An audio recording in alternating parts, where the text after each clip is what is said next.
Hello everyone, ICT virtual classes में मैं योगेश किमी आपका स्वागत करता हूं। तो जैसा कि आप जानते हैं, हम पढ़ रहे थे इंडक्शन, और इंडक्शन में हमने सेल्फ इंडक्शन पढ़ लिया था। तो उसी पर अब कुछ क्वेश्चंस करते हैं।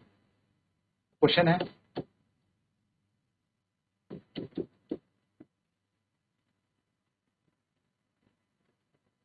है हमारे पास, a coil of 100 turns, a coil of 100 turns has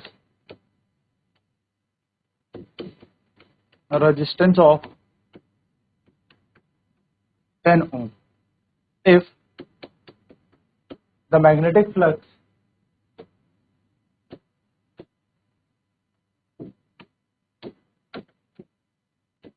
linked if the magnetic flux linked with the coil is a coil of 100 turns has resistance of 10 ohm if the magnetic flux linked with the coil is 25 Weber. Find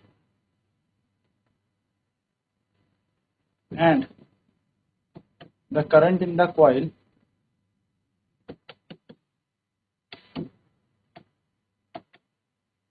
is 10. What was the rate of change of current? The rate of change of current in the coil is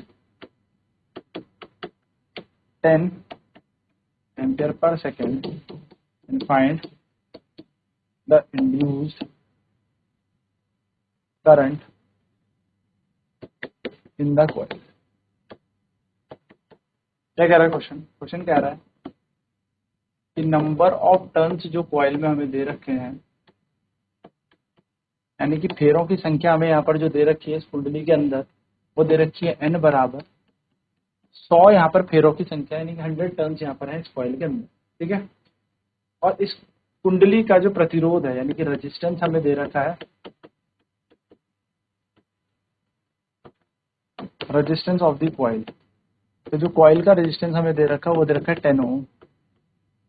ठीक है, फिर हमें दे रखा है कि जो magnetic flux इससे link है वो कितना है, 25 वेबर है, यानी कि हमें यहाँ पर मैग्नेटिक फ्लक्स दे रखा है। मैग्नेटिक फ्लक्स यहाँ पर हमें जो लिंक्ड दे रखा है वो दे रखा है 25 वेबर। तो ये हमें मैग्नेटिक फ्लक्स दे रखा है। हमसे पूछा है the rate of change of current in the coil is 10 ampere per second, यानी कि करंट कितना फ्लो कर रहा है प्रत्येक सेकंड में, 10 एम्पियर, और टाइम भी हमें यहाँ पर दे रखा है पर एक सेकंड में।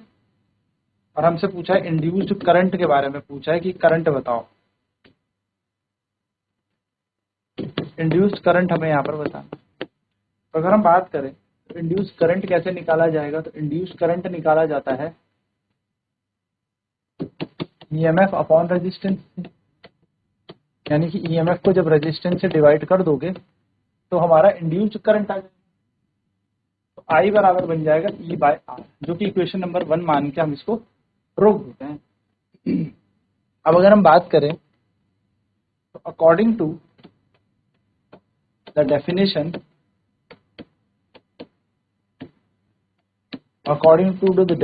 ऑफ सेल्फ इंडक्शन, अगर हम सेल्फ इंडक्शन की डेफिनेशन पर बात करें, हम जानते हैं L बराबर होता है n phi number of flux linkages upon current. n की वैल्यू 100 है, फाई और करंट फ्लो कर रहा है 10 एम्पियर का, यानी कि यहाँ पर आ जाएगा हमारे पास 250 हेनरी, 250 हेनरी हमारा सेल्फ इंडक्शन। अब ईएमएफ निकालना है। सो अकॉर्डिंग, या बोल सकते हैं from the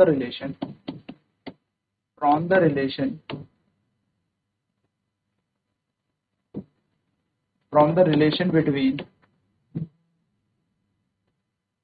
EMF and current, या बोलो EMF and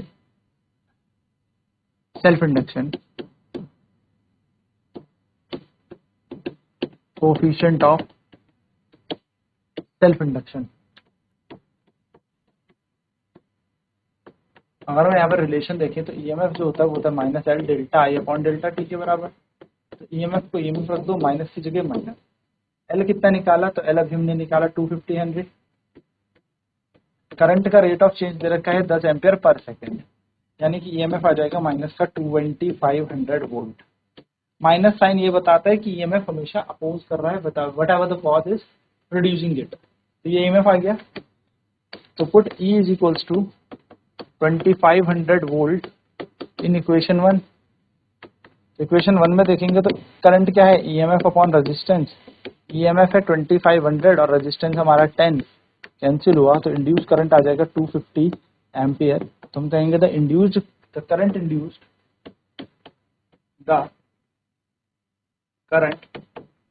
induced in the coil is 250 ampere. तो धारा 200 एम्पियर की धारा यहाँ पर उत्पन्न हुई है। ठीक है, चलिए नोट करते हैं फटाफट, फिर बढ़ते हैं अगले प्रश्न की तरफ।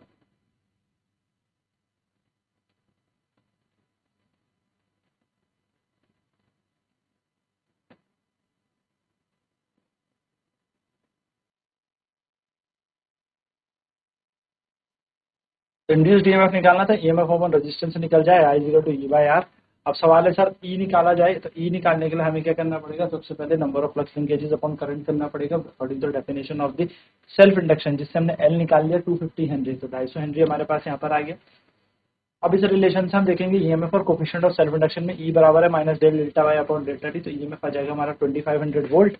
और इस ई की वैल्यू को जैसे हम इक्वेशन फर्स्ट में रखेंगे तो ईएमएफ अपॉन रेजिस्टेंस हमें दे देगा 250 एम्पियर का करंट, यानी कि करंट हमारे पास आ जाएगा 250 एम्पियर।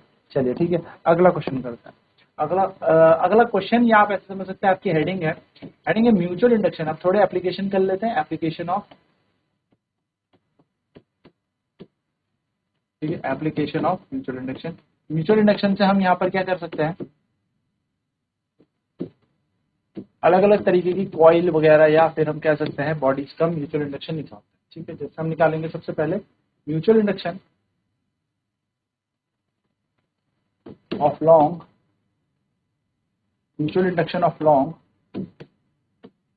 Straight solenoid. एक लंबी सी सोलेनोइड, इसको हमने प्राइमरी कह लिया। लेट अस कंसीडर इसके अंदर नंबर ऑफ टर्न्स कितने हैं, n1 नंबर ऑफ टर्न है, इसके अंदर फेरों की संख्या है n1। और इसके ऊपर हमने क्या कर दिया, एक और कॉइल को प्लेस्ड कर दिया। Mutual induction of two coaxial solenoid भी आप कह सकते हो।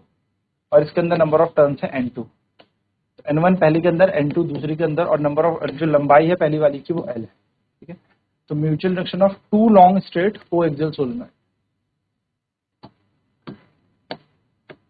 To long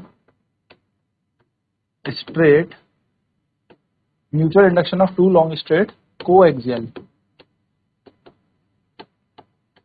solenoid. ठीक है, तो ये प्राइमरी है, ये सेकेंडरी है। तो हम यहाँ पर देखते हैं ईएमएफ, हमें यहाँ पर हमें म्यूचुअल इंडक्शन बताना है। तो हम जानते हैं म्यूचुअल इंडक्शन के लिए हम सबसे पहले यहाँ पर बात करें तो हमें पता है कि m बराबर होता है n phi upon I.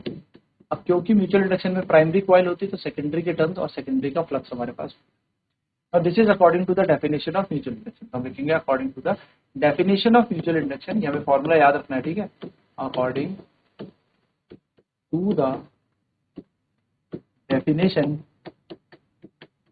Of coefficient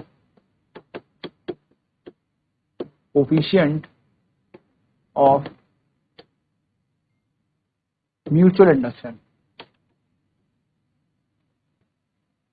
ठीक है, तो हमें पता है m बराबर क्या होता है, n2 φ2 upon I.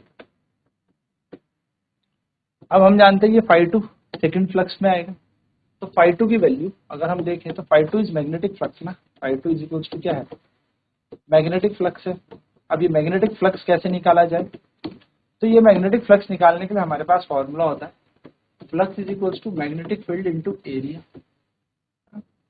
Flux is equal to magnetic field into area. And B जो है वो magnetic field due to primary, या मैं बोल सकता हूँ magnetic field due to long solenoid होगा। और हम जानते हैं magnetic field due to solenoid is B is equals to mu naught N I upon L. ये हमारे पास होता है, ये मैग्नेटिक फील्ड होता है किसी लॉन्ग स्ट्रेट सोलिनॉइड से। क्योंकि टर्न्स 1 है, नंबर ऑफ मैग्नेटिक फील्ड भी फ्लक्स ना जो आपके पास टर्न आएंगे वो I1 आएगा, N1 आएगा, और करंट भी आपके पास I1 आ जाएगा। Now put in equation second, जो कि हमने ये मान ली, तो फ्लक्स हमारे पास कितना आ जाएगा, mu not N 1 upon L into A, area of primary coil. ठीक है, इस चीज को लगा देंगे हम यहाँ पर, जो कि इक्वेशन नंबर 1 है। तो put phi in equation 2, put value of phi 2 from equation 3 to equation number 1। तो क्या है यहाँ पे, m equal to N2 phi 2 upon I1, तो m equal to N2 phi 2 upon I1। m ऐसे रहेगा, N2 की जगह N2 रख दो, नीचे I1 की जगह छोड़ दो, फाई 2 की वैल्यू लगाते हैं, mu naught N1 I1 A upon M, mu naught N1 I1 A upon I1 से I1 कैंसिल है ना, तो m की वैल्यू क्या बन जाएगी, m बराबर आ जाएगा mu naught N1 N2 A upon N। यह हमारे पास म्यूचुअल इंडक्शन का फॉर्मूला आ गया for a long straight solid. ठीक है, तो this is the coefficient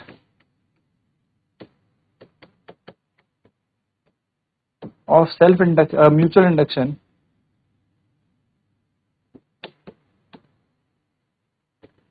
for two long straight coaxial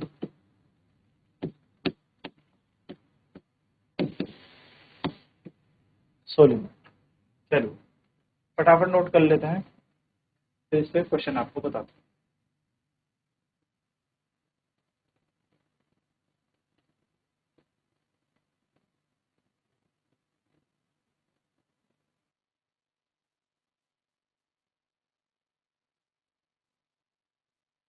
phi 2 बराबर बी हो जाएगा, तो magnetic field due to long solenoid होती है B equal to mu naught NI upon L। क्योंकि प्राइमरी कॉइल की बात हो रही है, तो नंबर ऑफ टर्न्स प्राइमरी का आ गए, करंट भी प्राइमरी का आ गया, लेंथ आ गई। इसे हमें उठा के इक्वेशन सेकंड पे रख दिया, तो फाई 2 इज इक्वल टू आ जाएगा mu naught NI1 upon L into A. ये हमारा फ्लक्स इन सेकेंडरी कॉइल बना। ये फाई 2 उठा के हमने यहाँ पर रख दिया, तो N2 फाई 2 अपॉन I1 हमने यहाँ पर जैसी वैल्यू इसको पुट ऑन किया, हमारी ये वैल्यू बन गई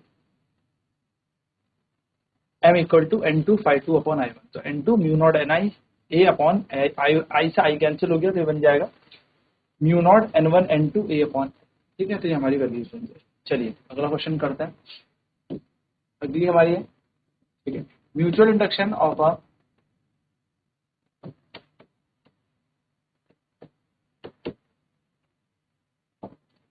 circular of two circular coils.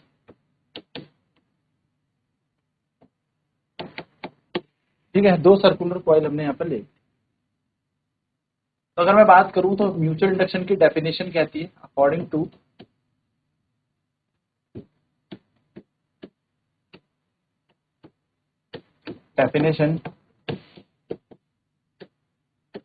Definition of mutual induction. अगर मैं म्यूचुअल इंडक्शन के डेफिनेशन की बात करूं तो ये हमारे पास होती है m बराबर N2 फाई 2 अपॉन I1, ये हमारे पास होती है।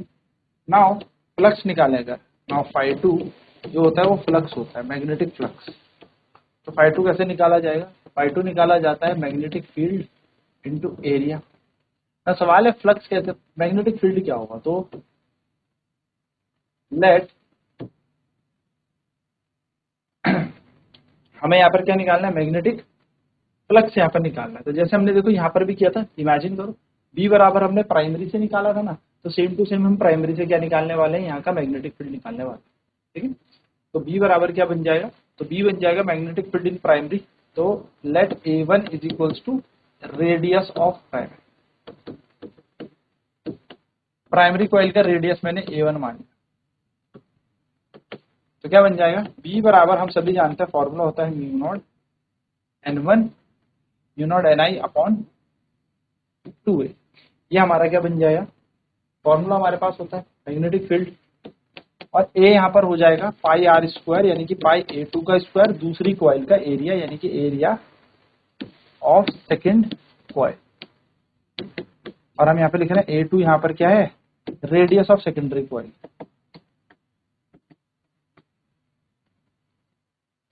इस फॉर्मूले को यहाँ पर हम पुट करेंगे तो पाई 2 बन जाएगा हमारे पास mu naught N1 upon 2A1 into pi A2 का स्क्वायर।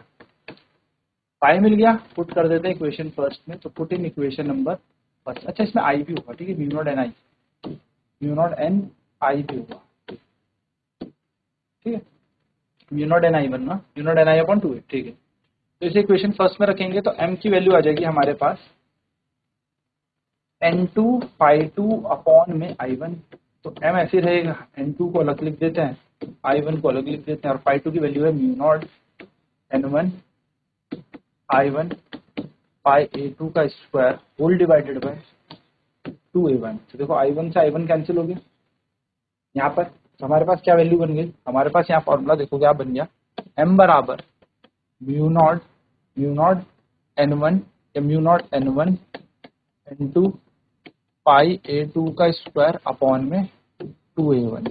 ये हमारे पास म्यूचुअल इंडक्शन आ जाएगा टू कोएक्सियल कॉइल्स का, या मैं कह सकता हूँ टू कॉइल्स का। चलिए इसे नोट कर लेते हैं फटाफट से।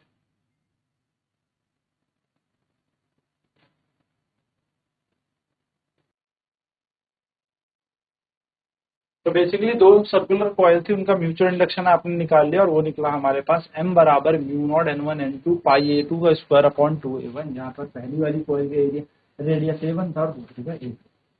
तो इस तरीके से आपको म्यूचुअल इंडक्शन। नेक्स्ट क्लास पर अब हम बात करेंगे आगे आने वाले नए चैप्टर पर। तो आज की क्लास में इतना ही। ICT वर्चुअल क्लास में जुड़ने के लिए धन्यवाद आपका।